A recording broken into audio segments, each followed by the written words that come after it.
자, 이제 로봇을 좀 구분해 보죠. 로봇은 산업용 로봇과 크게 서비스 로봇으로 구분해 볼 수 있습니다. 자, 산업용 로봇이라고 하는 게 공장을 이야기를 하고요. 산업 현장에서 쓰이는 다양한 로봇들을 이야기를 해요. 그래서 우리가 직접 가서 만나볼 수 없는 로봇이다 보니까 오늘 주제에서는 약간 벗어날 것 같습니다. 오늘 우리가 집중해서 볼 부분은 서비스 로봇이에요. 서비스 로봇. 어떤 서비스를 하냐? 이거에 따라서 또 두 가지로 나눠서 생각해 볼 겁니다. 한 가지는 우리의 집에서 우리와 함께 생활을 하면서 우리의 임무를 도와주는 홈로봇. 두 번째는 우리 곁에 있고 항상 데리고 다닐 수 있거나 이야기를 나눌 수 있는 반려로봇. 이 두 가지가 홈로봇의 대표적인 거겠죠. 그래서 홈로봇과 서비스 로봇으로 나눠서 좀 보겠습니다. 홈로봇, 우리 집에 로봇이 있어요. 제일 흔하게 우리가 볼 수 있는 로봇들이 좀 있을 텐데 홈로봇 하면은 생각나는 로봇. 지난 몇 년 동안에 얘가 제일 많은 인기를 끌었었죠. 2014년, 벌써 나온 지 6년이 넘어가고 있습니다. 소프트뱅크에서 만들었던 페퍼였었죠. 야, 페퍼가 처음 공개됐었을 때 어마어마했었습니다. 아니, 이거를 진짜로 만들었단 말이야. 우리 주변에 사람과 대화를 나눌 수 있는 로봇이 엄청난 인기였었죠. 실제로 2015년부터 판매되기 시작했었는데 소프트뱅크가 혼자 만든 건 아닙니다. 자체 기술이 있는 건 아니고 외국의 알데바라는 회사를 인수를 했고 여기 안에 들어가는 인공지능은 IBM 왓슨이 장착되어져 있죠. 앞에 있는 카메라로다가 사람의 얼굴을 인식을 해서 그 사람이 지금 슬픈 표정인지 기쁜 표정인지 상태를 보고 난 다음에 먼저 말을 거는 기능도 갖고 있고 감정 인식 센서가 굉장히 정교하게 들어가 있기 때문에 말동무를 하기 충분하다. 앞에 디스플레이 아이패드와 같이 큰 걸 달아놓은 것도 특징이었었죠. 그래서 대화도 가능하지만 필요하다라고 한다면 각종 데이터를 보여줄 수도 있고 얘가 집에 있을 경우에는요. 설거지를 하다가 청소를 하다가 누군가하고 통화를 하고 싶을 때 바로 화상통화도 가능하고 문자를 보내주는 일도 가능하고 집에서는 아이들을 돌보면서 동화책을 읽어주기도 하고 정말 다양한 일을 수행할 수 있는 만능 로봇이었어요. 게다가 금액이 178만 원, 약 200만 원 정도였습니다. 약 200만 원 정도라는 금액으로 우리가 로봇을 살 수 있다? 요새 나오는 맥북 M1 가격이 얼만데요? 갤럭시 폴드 금액을 보게 되면 250만 원 넘어갑니다. 얼마 전에 화웨이 메이트 10 2가 나왔는데 이거 300만 원짜리 스마트폰이 나왔죠? 얘보다 저렴한 거예요. 괜찮은데 다만 운영비는 내야 되죠. 그래서 국내에는 판매가 되지 않았습니다. 연구용으로 좀 들어왔던 것들은 있었어요. 자, 이 소프트뱅크 페퍼라는 로봇이 정말 많이 퍼져나갈 줄 알았죠.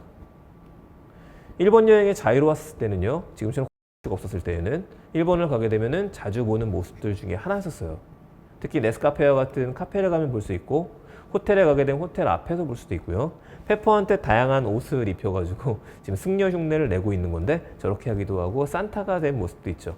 자, 밑에 산타가 된 모습 같은 경우에는 저도 예전에 묵었었던 호텔에서 봤었던 페퍼였었습니다. 앞에 서 있더라고요. 있는지 모르고 왔었는데. 그래서 연구도 할 겸 계속해서 대화를 나눴었던 것 같아요.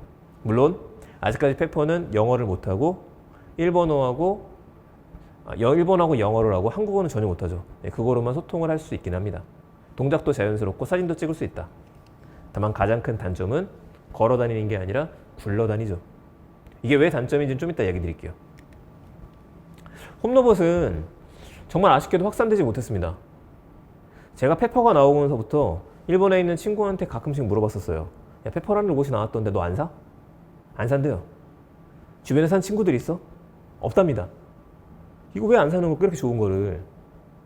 이유가 뭔가 했더니만 나중에 보니 얘가 나왔어요.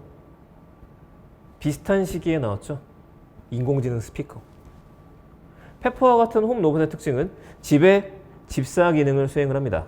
집에 있으면서 다양한 것들하고의 연결을 통해서 집을 제어할 수 있는 집사가 돼야 돼요. 그런데 페퍼가 없이도 인공지능 스피커 하나만 있으면은 집에 있는 모든 사물들을 연결시켜서 제어하는 게 가능합니다.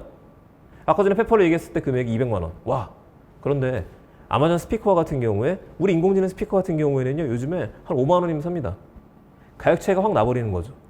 여기다가 생각해 보니까 집에 있으면 좋긴 한데 로봇이 집에 있으면은요 페퍼는 이 정도 크기가 되는데 얘를 둘 데가 없습니다.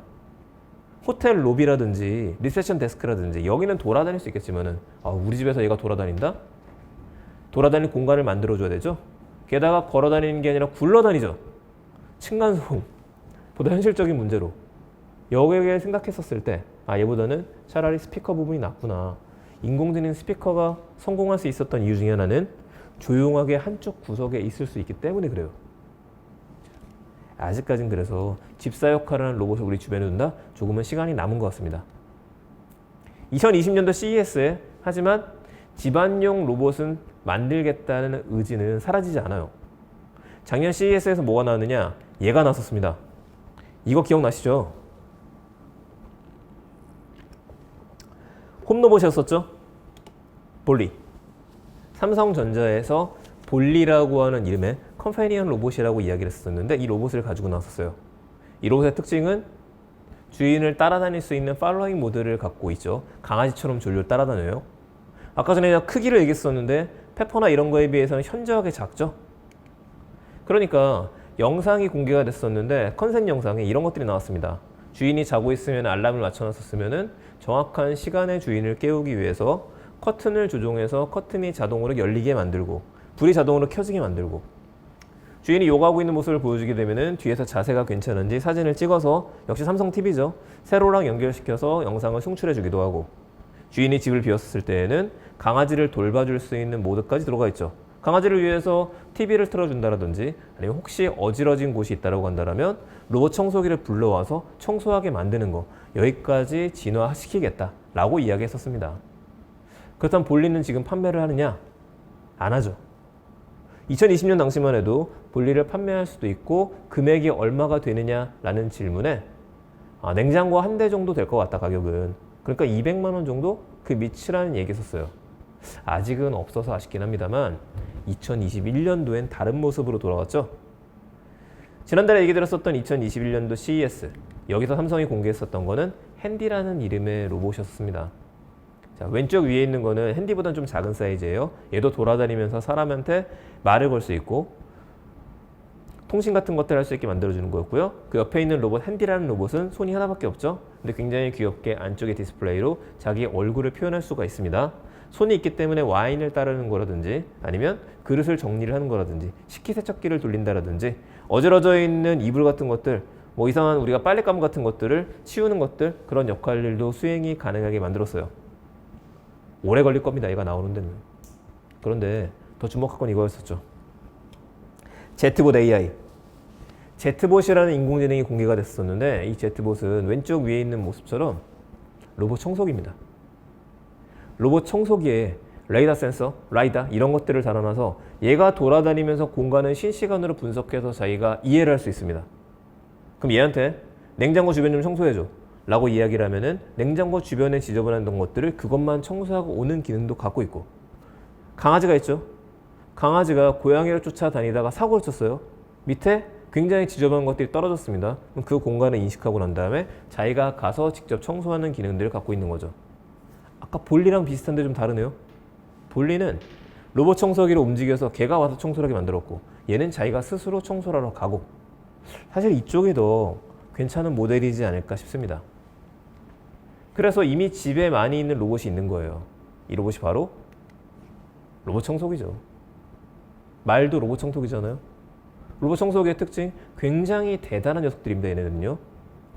저도 집에 로봇 청소기를 하나 두고 나서 삶이 편해졌는데 아침에 나가기 전에 로봇 청소기한테 명령 내려놓고 가시면 되죠.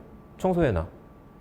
얘가 배터리가 달 때까지 혼자서 열심히 청소를 하고 충전하기 위해서는요. 들어다가 무겁게 같이 꽂아놓지 않더라도 알아서 엉덩이 붙이고서 충전해서 다시 완충이 돼서 나오게 되어져 있죠.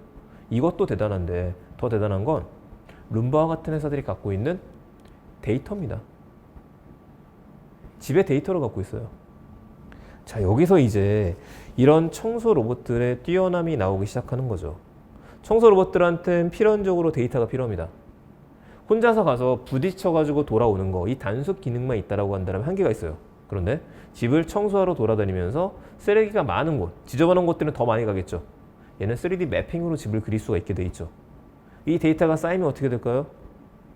물론 아파트와 같은 경우에는 사이즈가 거의 정형화되어져 있지만은 이거를 분석하게 된다라고 한다면 집에 보통 소파를 어디다 두는지, 몇 평 집에서는 에어컨을 어디다가 두는지, 어떤 가구들이 있는지 이런 것들에 대한 데이터를 갖을 수 있지 않을까요? 청소기는 이미 여기 들어있는 인공지능도 수준이 높습니다. 2017년에 나왔던 데이터였는데 LG 청소기의 인공지능이 벌써 6살에서 7세 어린이 수준까지 올라갔다는 얘기가 나오죠. 그래서 저는 홈로봇에 가장 근접한 거, 우리가 집에서 가장 빨리 발전할 수 있는 거는 인공지능 스피커도 있기는 합니다만 로봇 청소기가 꽤 빠르게 발전할 것 같다. 이런 관점에서 좀 보고 있습니다. 결국 중요한 거 뭐라 그랬었죠? 데이터죠. 신뢰 데이터. 데이터가 중요하다? 예, 데이터가 중요하면서 이 두 개의 로봇을 추가로 좀 소개해 드리려고 합니다. 왼쪽에 있는 로봇은 어라운드라고 하고요. 오른쪽에 있는 로봇은 M1인데 최근에 M1X가 나왔죠. 자, 오른쪽에 있는 로봇은 지도를 작성할 수 있고 왼쪽에 있는 로봇은 그 지도를 바탕으로 혼자 돌아다닐 수 있습니다. 물론 돌아다니면서 사물을 인식하고 난 다음에 최신의 지도로 업데이트를 시킬 수 있는 걸 같이 협업을 할 수 있게 만들어져 있죠. 네이버 랩스에서 만들었고요. 네이버가 있고 네이버 랩스가 있죠. 자, 네이버 랩스에서 소개했었던 것 중에 하나입니다. M1X가 달라진 점, 핸드폰이나 다른 기기에서도 활용할 수 있다. 계속해서 빛을 쏴서 이런 식으로 지도를 그려내는 겁니다. 실내 지도만 그려내는 게 아니라 실외까지도 그려낼 수 있죠. 근데 실내 지도를 만들게 되면 뭐가 가능하냐? 우리는 밖에서 내비게이션을 보고서 운전을 할 때 GPS가 쏴주니까 그걸 보고서 내비를 잡을 수 있죠. 아주 간단하게 얘기하게 되면은 여러분 백화점 쇼핑하러 갔을 때 지하 3, 4층까지 내려가고 나서 거기서 내비게이션 키려고 하면은 위치를 못 잡아줍니다. 1층까지는 그래도 나와야지만 내비를 온전하게 잡을 수 있어요. 이거 생각하시면 돼요.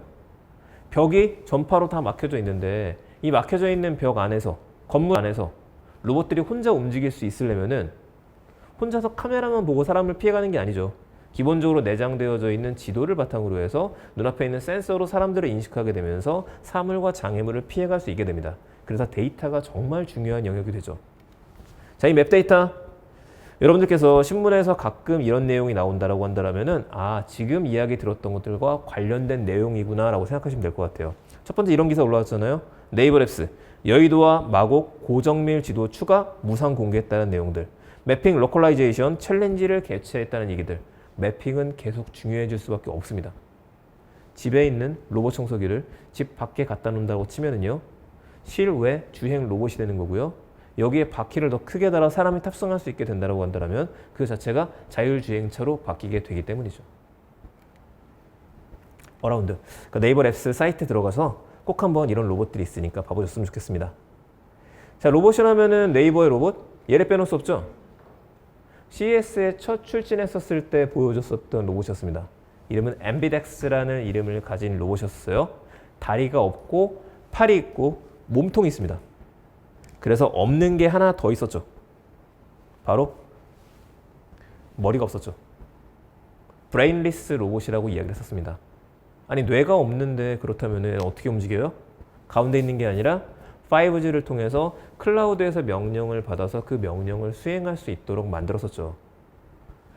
내 머리에, 로봇에 제일 비싼 부분이 CPU라고 한다면 그 부분을 제거했다. 뭐 제거까지는 아니지만 쉽게 그렇게 한다면 부품값을 굉장히 줄일 수 있고 양산할 수 있게 됩니다.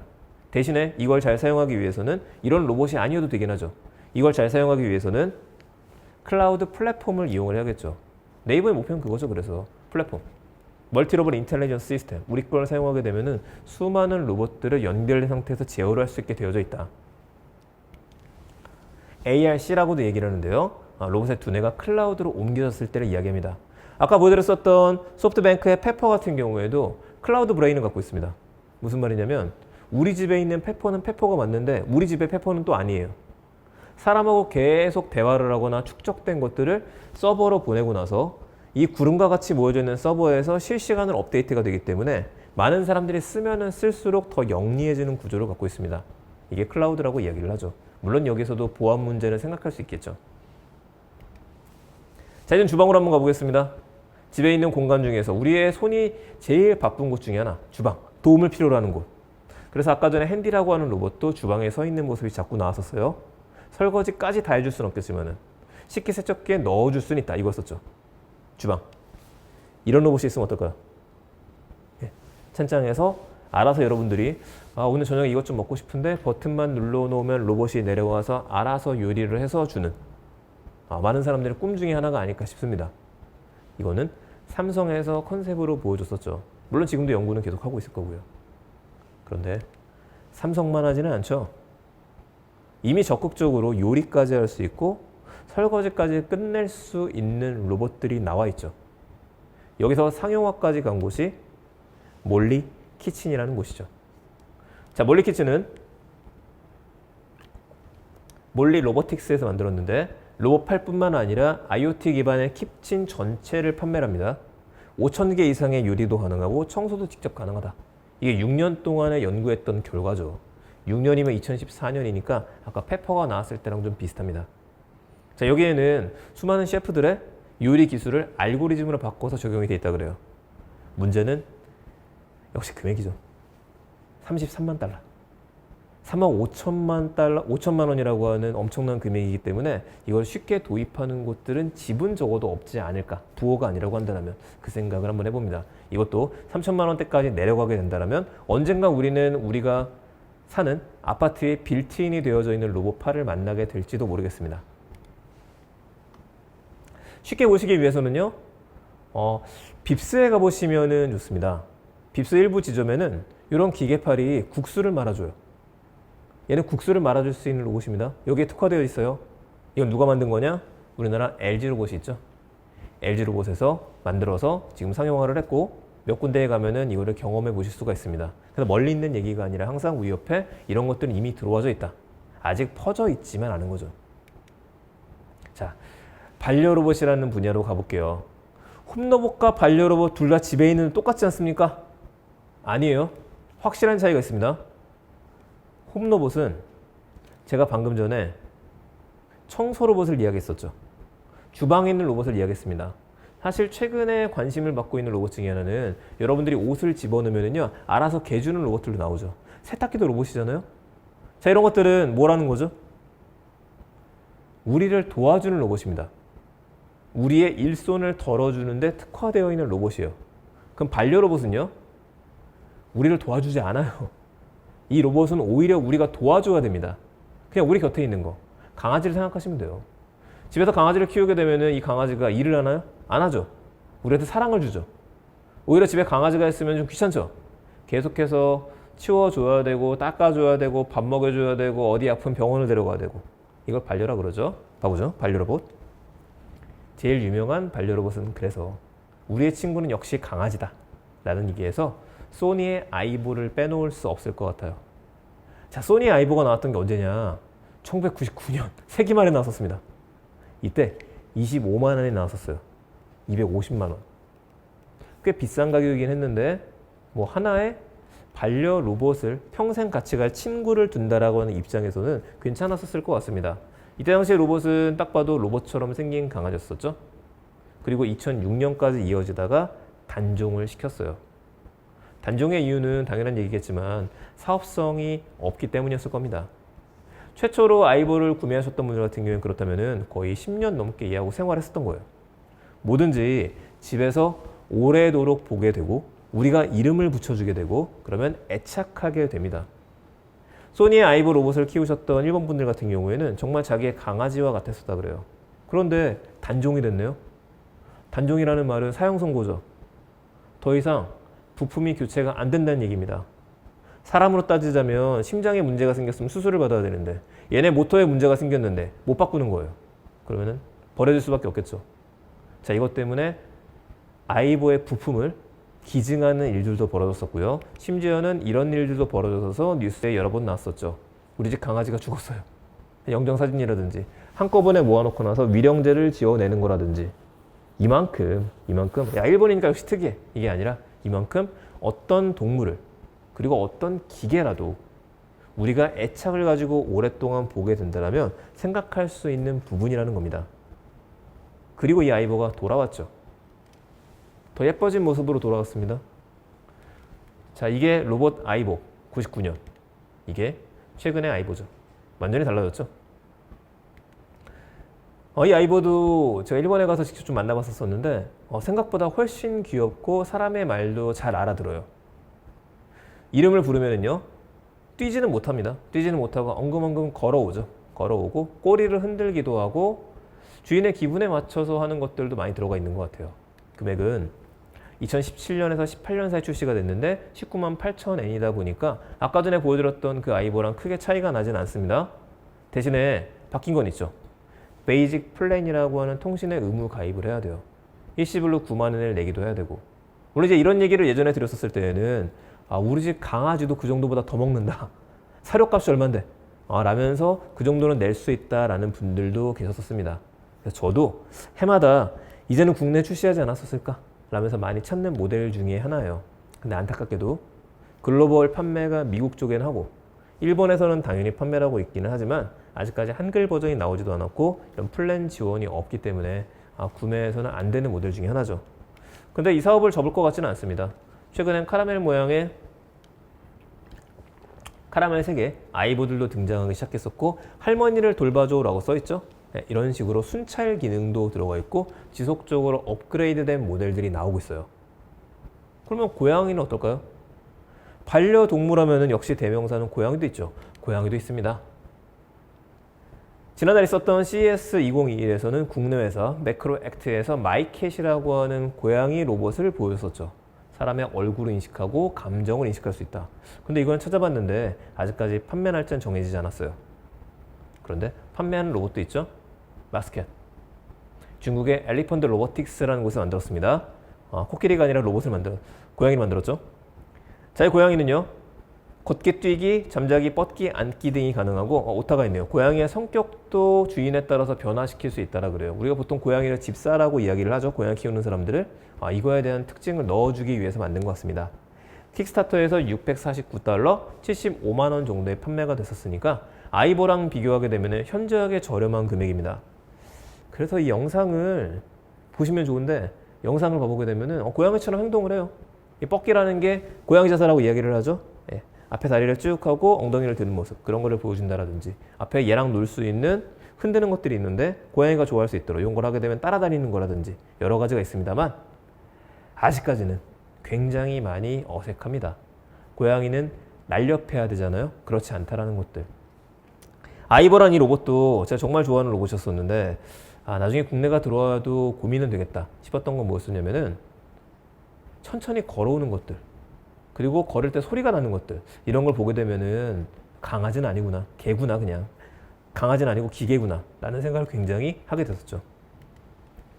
자, 이런 로봇도 나왔습니다. 이미 톰봇 로보틱스에서 만든 로봇인데 다시 강아지로 돌아왔네요. 다시 강아지로 돌아왔는데 얘는 기계 강아지가 아니라 그래도 강아지처럼 생겼습니다. 그렇죠? 음성 명령에 반응할 수가 있고 털을 입혀놨기 때문에 보들보들한 맛이 있어요. 쓰다듬을 때 좋잖아요. 강아지 같은 것들.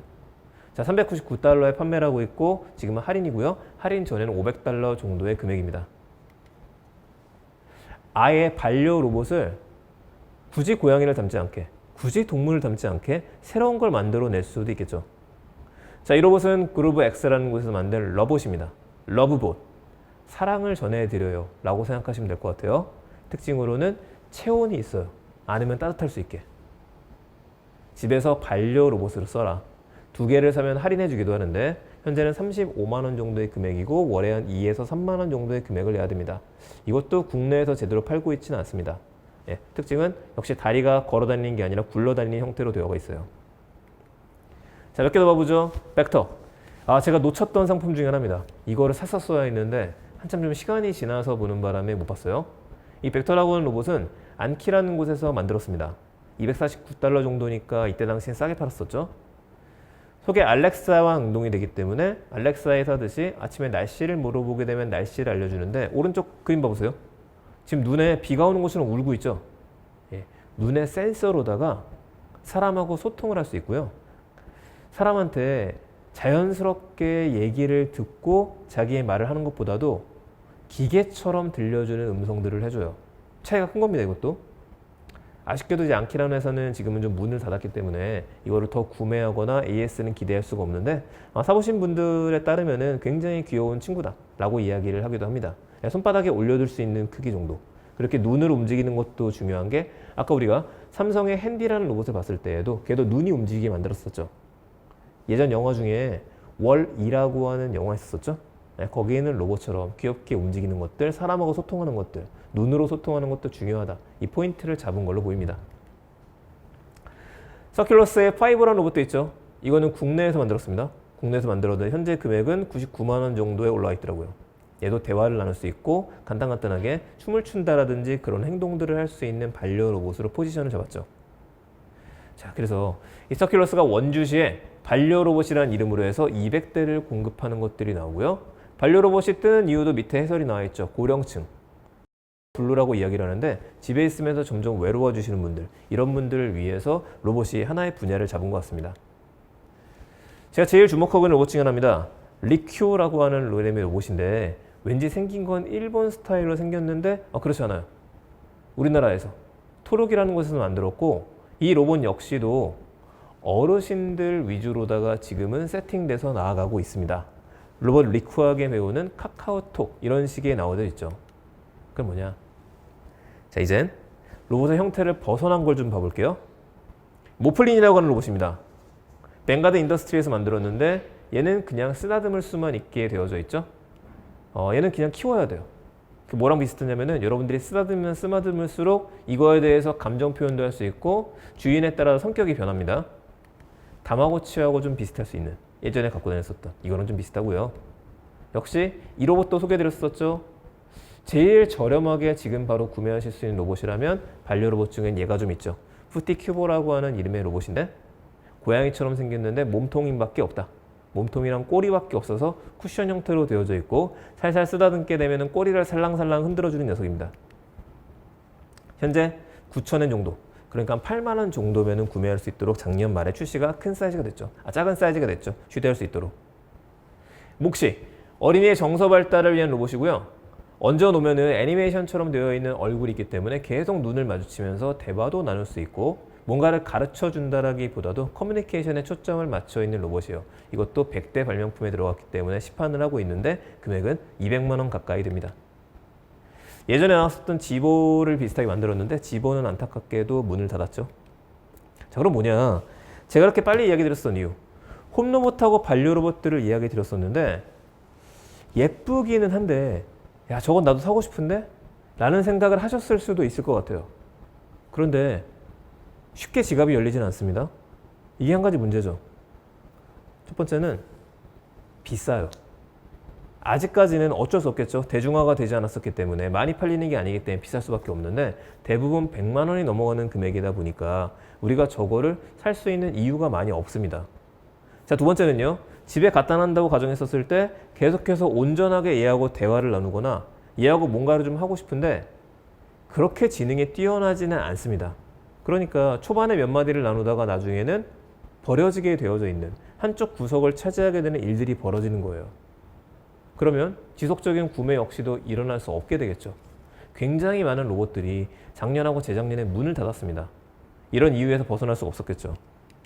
자, 또 한 가지 우리는 목소리도 한번 생각해 보였으면 좋겠습니다. 목소리라고 하는 거. 자, 얼마 전에 국내 로봇이 하나가 좀 이슈가 됐었어요. 스크린에 나와서. 실제 있는 로봇은 아니었었고 이 로봇 기억하시죠? 넷플릭스에 있는 승리호에 나왔던 로봇입니다.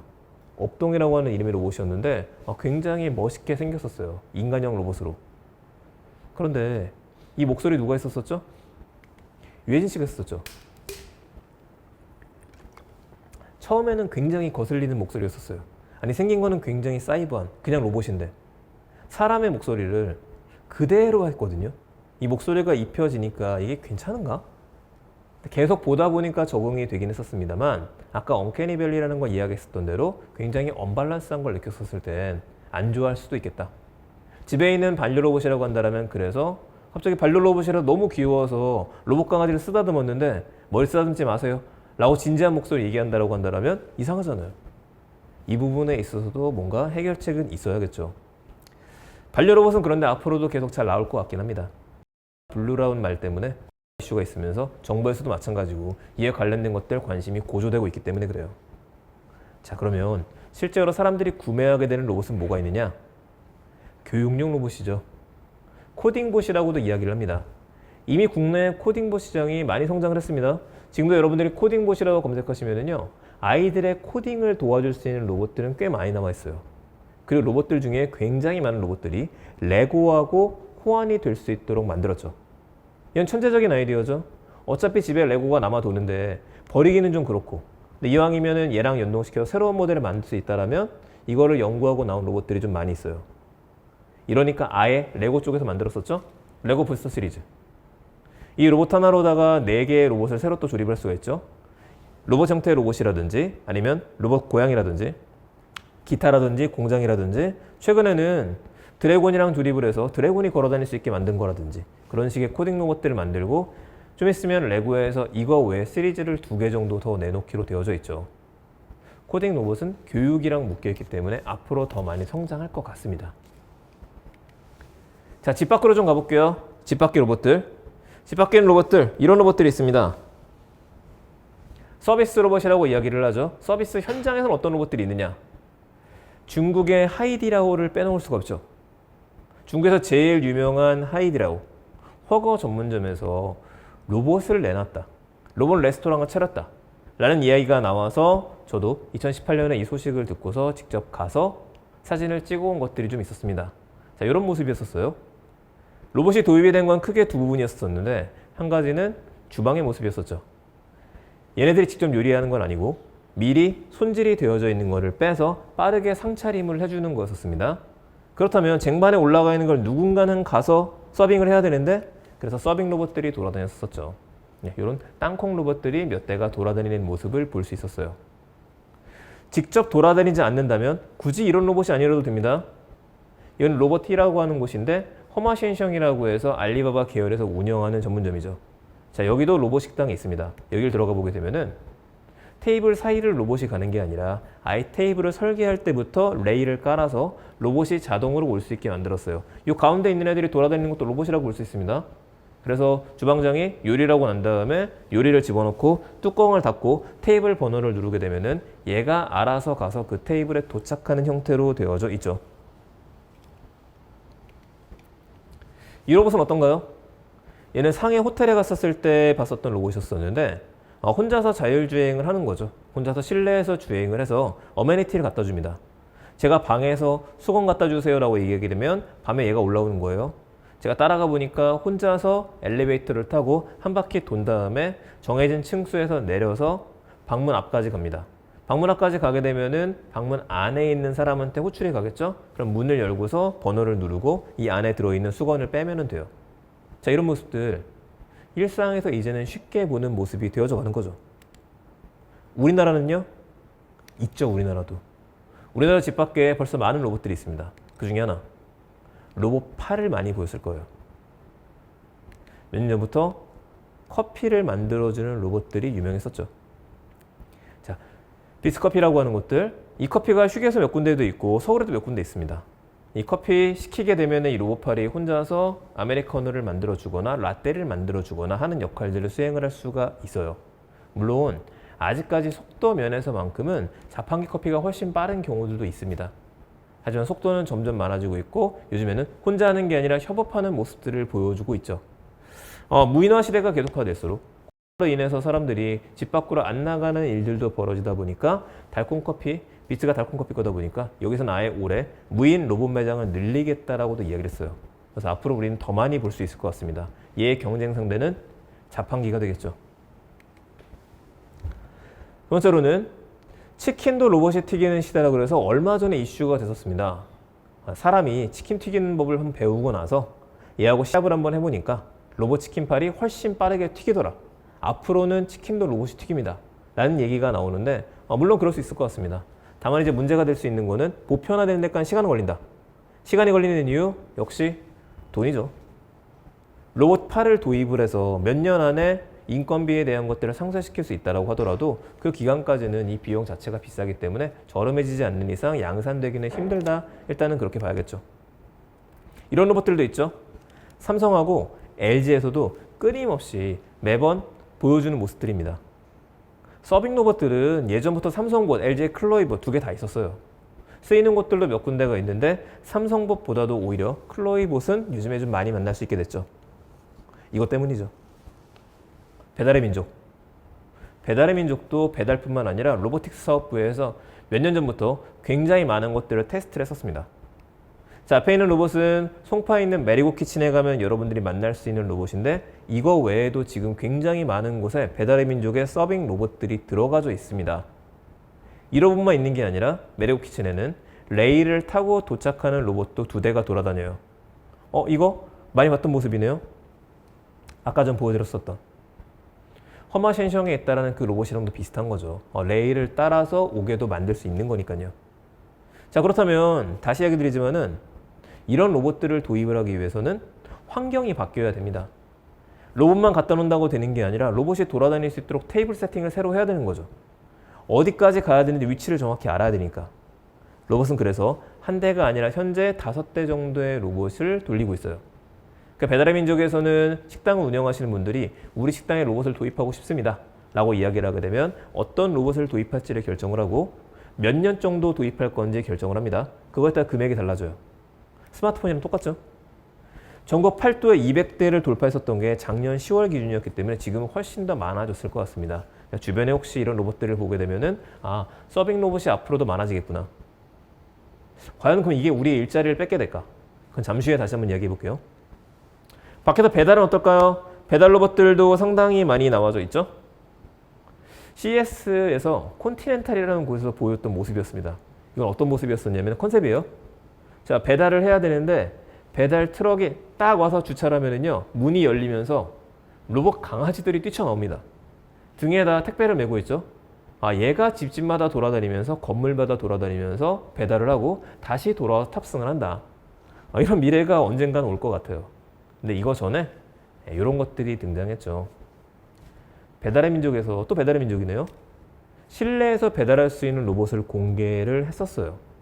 근데 이거 아까 전에 제가 상하이 호텔에서 봤다는 로봇하고 똑같죠? 예. 자체적으로 만드는 게 아니기 때문에 그렇습니다. 이런 로봇들은 지금 많은 로봇 회사들이 만들고 있는데 제일 어려운 것 자체는 로봇이 혼자 들어가서 한 바퀴 돌아서 다시 또 내리는 거. 이것도 굉장히 어려운 기술입니다만 지금은 어느 정도까지 해낼 정도가 됐죠. 그럼 로봇이 혼자 엘리베이터를 타면 뭐가 좋습니까?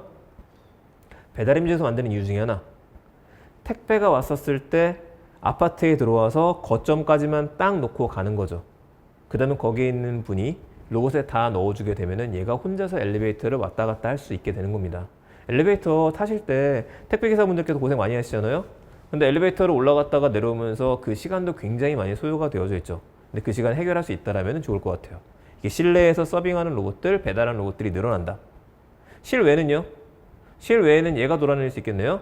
광교 엘리웨이에서 볼 수 있는 모습이었는데 딜리 로봇이라는 것들을 실험을 했었고, 재작년에는 건국대부터 시작해서 몇 군데 대학교라든지 공원 쪽에서도 실험에 들어갔었죠. 혼자서 목표까지 음식물이나 다른 것들을 배달해 줄 수 있는 거.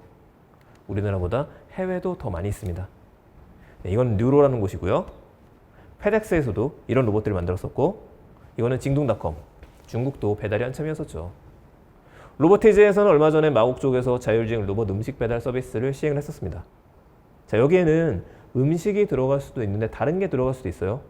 그래서 작년부터 코로나 이슈가 있었을 때 코로나와 싸우는 로봇이라고 할 정도로 직접 의사들이 가지 못하는 공간에, 직접 간호사들이 가지 못하는 공간에 일손을 도와주기 위해서 병원에서 이런 배달 로봇들을 써서 수건들을 갖다 주는 거라든지, 역시 이런 것들을 통해서 응급키트를 나를 수 있다라든지, 이런 게 계속해서 실험이 되고 있는 상황입니다.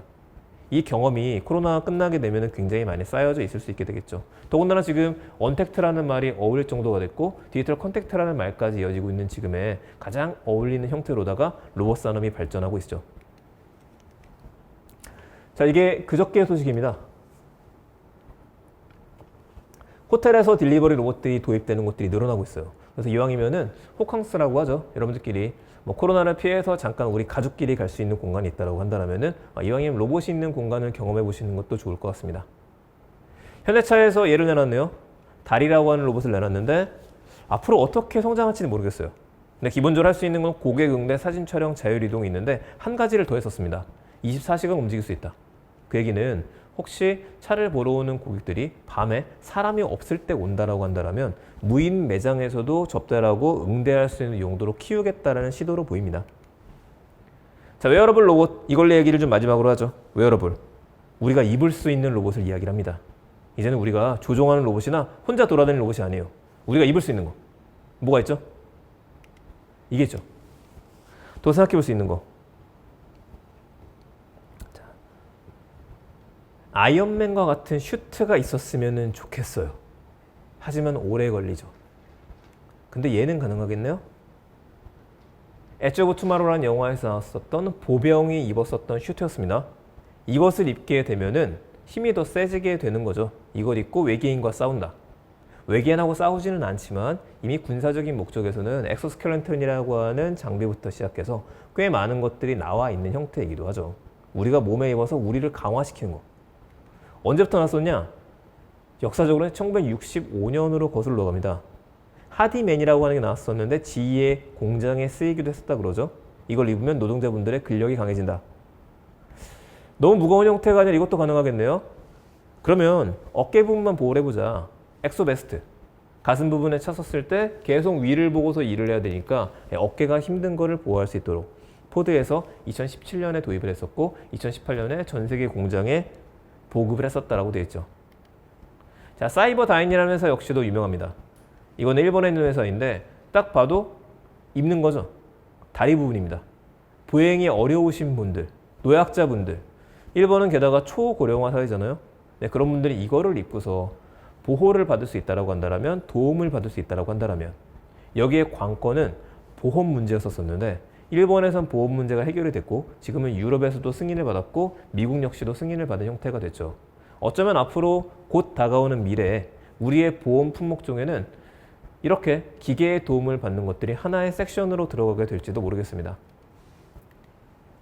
클로이 슈트봇, 삼성의 제임스 힙, 다 우리나라 국내 기업들이죠. 네, LG하고 삼성에서도 끊임없이 슈트봇과 제임스 힙이라는 것들을 만들었었어요. 근데 이런 것들의 관건은 뭐냐면은 외부에서 봤었을 때에도 디자인이 괜찮아야 되는 것들. 누가 보더라도 약간 좀 이상해 보이는 거는 평소에 입고 다니지 못하겠죠. 물론 이제 일을 할 때라면은 괜찮겠지만은. 그리고 현금에 대한 것들, 이걸 만드는 비용 역시도 무시할 수 없기 때문에 현재는 계속해서 연구가 되어져 있고 양산되고 있지는 않은 형태입니다. 근데 우리는 곧 가까이서 만나볼 수 있을 것 같네요. 자, 아까 전에는 제가 현대자동차에서 보스턴 다이내믹스를 인수를 하고 나서 엘리베이터라든지 아니면 타이거라든지 그런 로봇들, 변신 로봇을 이야기했었는데 그건 아닙니다. 현대차도 예전부터 로보틱스에서 이렇게 입는 슈트를 만들었었어요. 엑소베스트랑 똑같네요.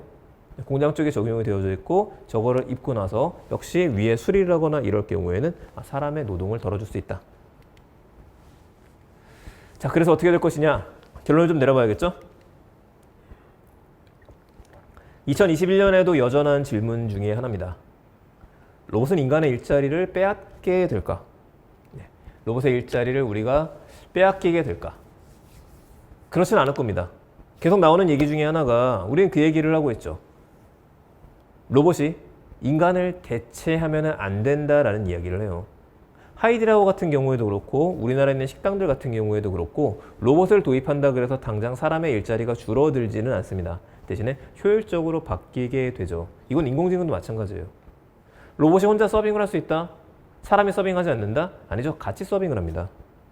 로봇한테 무거운 짐을 실을 때 사람은 식당에 손님들이 가고 나서 무거운 그릇들을 들어다가 로봇한테 얹어놔요. 얘는 우리의 노동을 도와주는 겁니다. 로봇이 혼자서 김치를 갖다 줄 수 있다면, 혼자서 맥주 한 잔을 배달할 수 있다고 한다면 그 시간에 사람 종업원은요, 돌아다니면서 눈을 마주치면서 저 손님이 뭔가가 필요하겠구나 라고 하는 부르는 심부름이 아니라 먼저 가는 서비스를 할 수 있게 될 겁니다. 언젠가는 우리가 하는 모든 것들이 로봇이 대체될지도 모르겠습니다. 근데 그럼에도 불구하고 아직은 그렇지는 않아요. 지금 계속해서 우리가 생각해야 되는 것들은 효율적으로 일을 할 수 있는 방법들. 예전엔 엑셀이랑 파워포인트가 없어도 일하는데 문제는 없었지만 지금 엑셀이랑 파워포인트를 안 쓰게 되면 불편하듯이 로봇하고 같이 일하는 상황이 오게 된다면 더 효율적으로 할 수 있는 것들. 그래서 우리는 우리가 뭘 해야 되는가에 집중하는 것들, 이거를 좀 생각해 봐야 될 것 같습니다. 자, 2021년도에 봐야 되는 포인트 4가지 이야기 드릴게요.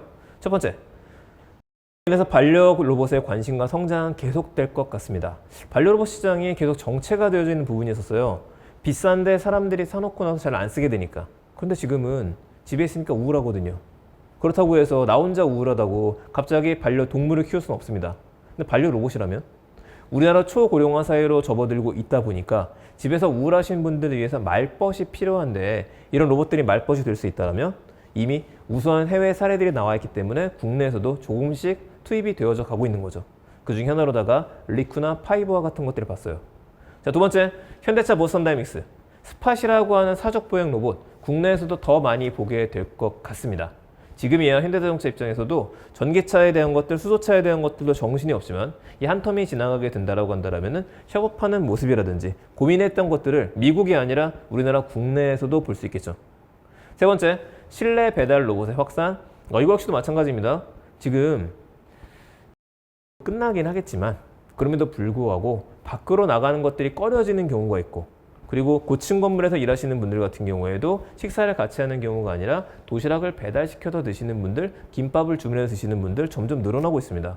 그럼 아까 보여드렸었던 그 로봇이 혼자 엘리베이터를 타고 가서 배달할 수 있다고 한다면요, 이것뿐만 아니라 그런 것들을 통해서 축적된 데이터들을 커머스뿐만 아니라 실내 주행에 대한 것들, 모든 것들을 구축할 수 있다고 한다면 당연히 많은 회사들이 여기 투자할 수밖에 없겠죠. 네 번째, 실내 배달 로봇. 이제는 상용화를 시작할 때가 됐습니다. 이미 주행들은 거의 다 끝냈기 때문에. 그래서 실험을 끝냈으니 이제는 몇 군데에서 우리는 얘가 달릴 수 있는 배달의 민족의 로봇이 될 수도 있을 것 같고요. 다른 회사의 로봇이 될 수 있을 것 같습니다. 그 상용화가 올해 하반기에는 되지 않을까 그렇게 생각을 해봅니다. 네, 오늘 IT 트렌드, IT 플러스 로봇에 대한 이야기로다가 좀 무겁지 않고 가벼운 소식을 준비를 좀 했습니다. 아마도 좀 진지한 이야기라든지 로봇 공학에 대한 것들 기대를 하셨다고 한다면은 좀 어려운 얘기가 되지 않았을까 싶습니다. 제가 가벼운 이야기 드린 것만큼은 일상 속에서 볼 수 있는 모습이기 때문에 이런 것들을 봤었을 때 배달의 민족의 로봇이 왜 여기 와 있어? 로봇 식당의 서빙이 어떻게 될까? 이런 것들을 보면서 오늘 이야기 드렸던 것들 다시 한번 생각하시는 기회가 되셨으면 좋겠습니다. 네, 지금 질문 나온 것들 있어서 좀 답변을 드리려고 하는데 네, 오늘은 이제 로봇에 대한 이야기다 보니까 질문이 많이 없네요. 간단한 것들만 이야기 드릴게요. 자, 이거는 네, 로봇이 사람 컴퓨터로 뭐 조종해서 학교를 가는 것도 가능하나요? 라고 얘기하는데 이거는 뭐 공상과학에 대한 얘기인 거죠. 아직까지는 없어요. 아직까지는 없고 충분히 가능한 부분이 되기는 할 겁니다. 지난달 CES 강의할 때 제가 이야기 드렸었던 로봇이 하나 있었어요. 그게 뭐였냐면은 사람이 VR을 썼을 때 VR을 쓰고 나서 움직이게 되면은 사람의 동작을 그대로 따라하는 로봇까지는 현재는 발전해져 있고, 그리고 아까 초반에 얘기했었던 제미노이드라고 하는 나를 닮은 로봇을 만들어서 멀리에서 원격으로 말을 하게 하는 것도 가능했었기 때문에 이쪽 부분에만큼은 조금은 좀 확산이 되지 않을까 싶습니다. 물론 이것만 그치는 게 아니라 이거랑 같이 연동이 되어져야 되는 부분이 인공지능이에요. 인공지능의 음성 합성이라든지 인공지능의 지식이 뛰어나서 인공지능이 로봇을 조종해야 되는 것들, 여기까지 들어가는 일인데 이 부분에 대해서는 다음 시간에 또 이야기 드릴 수 있도록 하겠습니다. 네, IT 플러스 오늘 여기서 마치도록 하겠습니다. 더 궁금하신 내용들 있으신 분들은 아까 오픈 채팅방 이야기 드렸던 내용 있으니까요. 그쪽에서 나머지 이야기는 이어서 드릴 수 있도록 하겠습니다. 지금 보시는 방송은 2주 정도 뒤에 유튜브 채널에서 다시 한번 보실 수 있으니까 그때도 드림플러스 검색해서 보시고요. 다음 달 3월 마지막 주 정도의 월간 IT 트렌드에서는 더 재밌는 소식들 전해드릴 수 있도록 하겠습니다. 감사합니다. 다음 달에 뵙겠습니다.